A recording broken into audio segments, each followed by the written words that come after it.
Magluto tayo ngayon ng maling. Simple lang to pagluto, guys.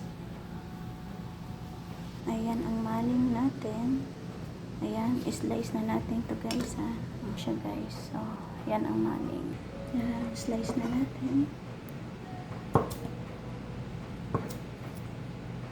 Panipis lang, guys, pag slice para parang hindi makapal siya.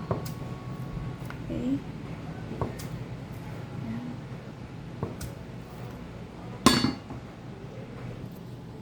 Tapos na pag slice, mag-hit na tayo ng